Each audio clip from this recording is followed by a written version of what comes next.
Melo. But Melo took the 5-year guaranteed dollars from Denver, whereas Chris Bosh with D-Wade and LeBron all signed deals in 2007 that gave them an out 2010. Melo didn't do that because he wanted the guaranteed dollars. So he made the mistake chasing the money. But also, I think when we look at LeBron and the physical freak of nature that he is, Melo at 6'8", 240, while he wasn't fat and sloppy, bottom line is he could have taken care of himself physically better. Because I'm not seeing an eradication in the game of Melo. I'm seeing Melo not be in the same physical specimen that he once was because he didn't take better care of his body. That combining with the transition that we've been witnessing with the game and his willingness to hold the basketball and go one-on-one ISO, I think has compromised his success. And I think Melo is at a stage of point right now where two places are ideal for him. Philadelphia, because Jimmy Butler and Joel Embiid, and to a significantly lesser degree, J.J. Redick, needs another person that can shoot the perimeter shot for them because Ben Simmons ain't going to do that for you. That's the one thing he's not going to do for you. Ben Simmons is the second coming of LeBron in the making. He is special. I love Ben Simmons. But he doesn't shoot and can't shoot perimeter shots yet. So you need an additional shooter in Philadelphia. But I'm told Philadelphia, it wasn't really, at least weeks ago, they weren't interested in Melo. I don't know if that's changed. Even though I was at the game last night and didn't speak to them about that, I don't know if that's changed, but weeks ago they weren't interested in Melo. LA is a different ball game because LeBron, having told Melo he needs to be in shape and ready to go if and when called upon, still has to convince Magic and Pelinka to do it. It's not so much that LeBron, from what I'm told, desperately wants Melo in LA. It's that he believes Melo got screwed over in Houston and wants to salvage his reputation and beyond in LA.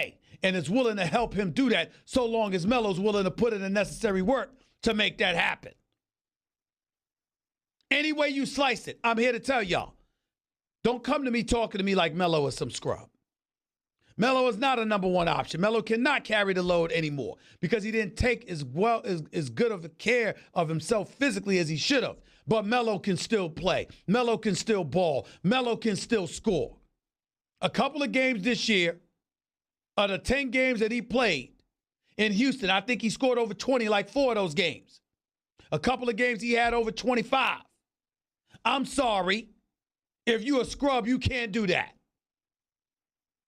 So if he were in L.A. with LeBron playing with him, LeBron's going to get him open shots. Don't tell me that Melo can't make some of them. I don't believe that. I believe that Melo can come to L.A., average 15 points a game, and contribute to the Los Angeles Lakers. And I actually think he's a better fit than Brandon Ingram, even though Brandon Ingram is no scrub. He's considerably younger, obviously with a stronger upside because of it. I just don't think L.A. is the ideal situation for Brandon Ingram. LeBron needs shooters. Josh Hart, Kuzma, Melo, people like that. That's what he needs. To pair with the Stevensons and Rondos and Tyson Chandlers. Zubac to center. Zubac can play. I like him. But you need another shooter. And I think Rob Pelinka and Magic should get him, Melo, and I think that would be Melo's very last chance. If it doesn't work out for Melo in L.A., Melo needs to retire. But I don't think he's there yet. I believe enough in Melo. What about you? 888-SAY-ESPN. It's 888-729-3776. I'm telling you right now, of course, Durant and Kawhi Leonard are better. But I'm looking at Klay Thompson. Could you imagine Klay Thompson with LeBron?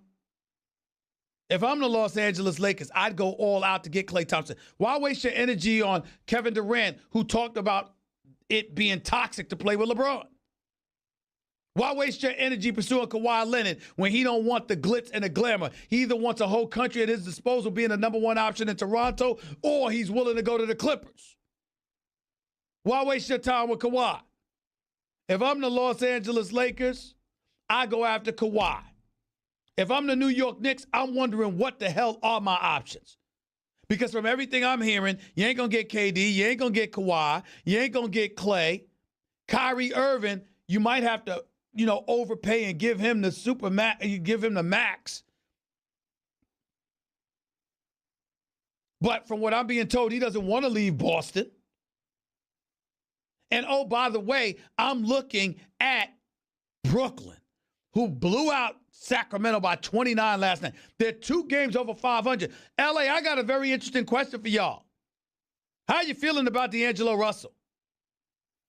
Oh, him diming out Swaggy P with his stupid, immature nonsense, videotaping him without Swaggy P knowing, costing him his relationship with Ziggy Azalea, by the way, or Iggy Azalea, by the way. We held a lot against D'Angelo Russell for that. I got news for you. Hell with all of that. D'Angelo Russell is playing well. D'Angelo Russell looks a hell of a lot better than Lonzo Ball. So the Los Angeles Lakers got rid of D'Angelo Russell. Not only is Lonzo Ball not living up to what you would expect from a number 2 overall pick, not only does it look like a mistake by the Lakers, who passed up on Jason Tatum and De'Aaron Fox and Markkanen and Dennis Smith Jr. and Donovan Mitchell to grab Lonzo Ball, but they also moved D'Angelo Russell away because they knew they were going to get Lonzo Ball. So that's another player you can add to the list. I got news for you. This ain't as simple as everybody's making it out to be. D'Angelo Russell and the Brooklyn Nets, ladies and gentlemen, they're going to be a play in free agency. I got to look at it. Let me tell you something right now. I'm literally at this point with Sean Marks and what Kenny Atkinson is doing as a coach, with the talent and how hard they play and the way they look, playing the way that they play. I got to tell y'all something right now. The only issue I got with the Brooklyn Nets is the traffic on Atlantic Avenue. If the player can somehow manage to work their way through that, dealing with that nasty traffic in Brooklyn, I got news for you. The Brooklyn Nets are an incredibly attractive commodity. New York Knicks got a problem. They got a problem. Who's going to come? All this noise about Fizdale and these boys. I love David Fizdale. He needs more talent to work with. But we at a point right now where if you're the New York Knicks, the only thing right now that seems your best option, free agency ain't even your best option. You know what the Knicks' best option is right now? Losing practically every damn game on purpose the rest of the way so you can position yourself to give yourself the best shot at getting the number 1 overall pick, which is Zion Williamson. That's it. That's it. Outside of that, I don't know what to say about the Knicks. I really, really don't. 888-SAY-ESPN. That's 888-729-3776. You're listening live to the Stephen A. Smith Show, ESPN Radio, ESPN News. Remember, I'm going to get into Super Bowl 53. It's the New England Patriots against the Los Angeles Rams. I'm going to get into that next. Keyshawn Johnson, former NFL standout, number 1 overall pick of the New York Jets, champion with the Tampa Bay Buccaneers, outstanding NFL analyst for the family here at ESPN, especially doing a great job with the morning drive as a morning drive host in L.A., 710 ESPN L.A. He will be on the show with me at the top of hour number 2 of the Stephen A. Smith Show right here on ESPN Radio and ESPN News. So stick around. Don't touch that dial. I got more coming your way. By the way, when you're hiring, you don't want to waste time sorting through dozens of irrelevant resumes, do you? You want an efficient way to get to a short list of qualified candidates. That's why you need Indeed.com. Post a job in minutes, set up screening questions based on your job requirements, then zero in on qualified candidates using an intuitive online dashboard. Discover why 3 million businesses use Indeed for hiring. Post a job today at Indeed.com/hire. Search for greatness. Search Indeed. 888-SAY-ESPN is the number of the code. 888-729-3776. You're listening live to Stephen A. ESPN Radio, ESPN News. Learn what affects your credit scores and what you can do to improve them with Credit Karma. Maybe you need to dispute an error in your credit report, or you're paying too much interest. Credit Karma can help with that. Visit CreditKarma.com or download the app now. That's CreditKarma.com. Only. Then before tip number 2, which was buzzing today around the NBA. Finding new ways to trim a beard. Corey Brewer made it pretty interesting last night, but James Harden still got to 37 points. The Rockets lost. However, Harden extended his streak of consecutive games, scoring at least 30 to 20 straight. Only Wilt Chamberlain has done that in the NBA's history. Now, over the last 4 games, the Beard has scored a total of 200 points, and every single one of those 200 points have come unassisted. No assists for Harden. just one of those nights. That's how Klay Thompson described his 44-point outburst last night, where he tied an NBA record, making his first 10 three-point attempts en route to the Warriors' blowout win over the Lakers. Now, Klay scored 23 of those 44 in the third quarter, and in the game, he didn't attempt a single free throw. Shacked in a fool, even Steph Curry is capable of a starring role.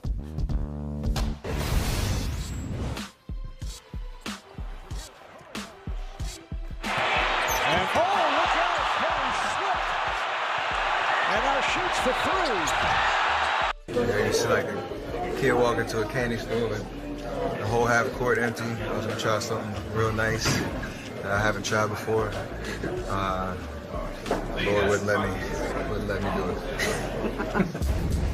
From our West Coast NBA.com bureau, Sean Powell joining us tonight. More memorable, Sean, Steph Curry starring role in Shacked in a Fool, or Klay's 44 hitting his first 10 threes? Well, Klay's record may not last until next month because he could beat it. Steph could beat it. But seeing Steph Curry stumble on the floor, this is a guy throughout his entire career hasn't slipped on or off the court. So it looked pretty weird. I mean, we're used to laughing at Steph doing something on his defender rather than seeing Steph do something on his own. And by the way, if I'm Steph, I'm kind of blaming Klay Thompson for that. Klay was splashing all night with those 3 pointers. It was bound to be the West. I see what you did there, Sean. That's nice. Yeah, that's nice. Better than some who are trying to blame the Staples Center rink that was out earlier in the day. Come on, Steph said that had nothing to do with it. It was just simply him being a human being, folks. Basketball players are human beings. Watch yourself. Yep. Thankfully, he didn't get hurt. All right, Sean. Warriors, now, listen, when you win 8 straight, it always looks fun. Having DeMarcus Cousins in there may be an added element. Are we now seeing the Warriors hit their stride and playing with that joy we haven't seen in quite a while? Well, we're seeing the Warriors go after this right here. And by the way, Jared, is that the real trophy? It's not up to scale. Okay, I don't want you to be fooled. Okay. But look, I mean, everything is happening at the right time. You're welcoming back DeMarcus Cousins. You're on this win streak. Everybody's feeling great. Klay Thompson setting records. Obviously, look, there's a lot of basketball left to be played. But if you're the Warriors, you have to feel good about yourself right now. Better than you felt all season. Of course, we know what they went through with Kevin Durant and Draymond Green, and then Steph Curry missed 11 games. But right now, it's all working. Of course, now they're about to go on the road. They have to play in Indiana. They have to play in Boston. And by the way, a week from Saturday, they will have to play at home against the Lakers, and we're assuming LeBron James will be back for that game. And we know what happened to them on Christmas Day at that very spot. If they run the table there, you gotta like it. I'm just mystified by the fact that you got props. I didn't realize our budget extended to buying you toys to play with while you're on the program, Sean. Well, I haven't turned any expense yet, so the boss is gonna be there. Don't count on it from prior experience. 10 before tip number 3, a stat stuffer. Hey, the Lakers losing last night to the Warriors.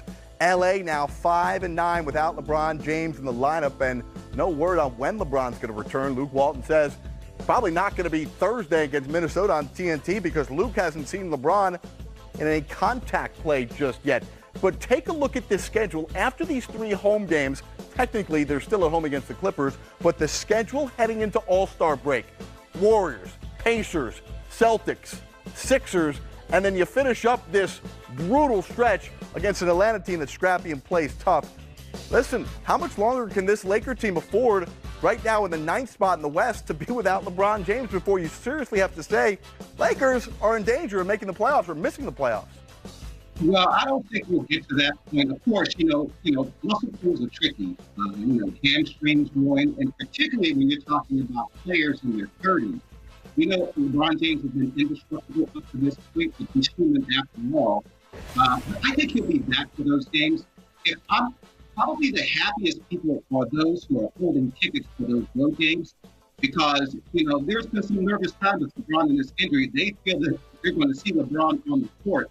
But yeah, you're right. I mean, when you look at where the Lakers are in the Western Conference standings, and there's some very good teams that they're behind. Someone's not going to make it. My money is on LeBron and the Lakers. I think that when he comes back, everything will be well again. We've seen this with LeBron with new teams before in the past. Of course, he's never been hurt. But I think he'll come back with a message to send. And I think the Lakers will be fine. But when that happens, who knows? All right, another story that's been buzzing around is the status of one Carmelo Anthony after being dealt, although it's kind of been in a holding pattern, the trade to Chicago from Houston.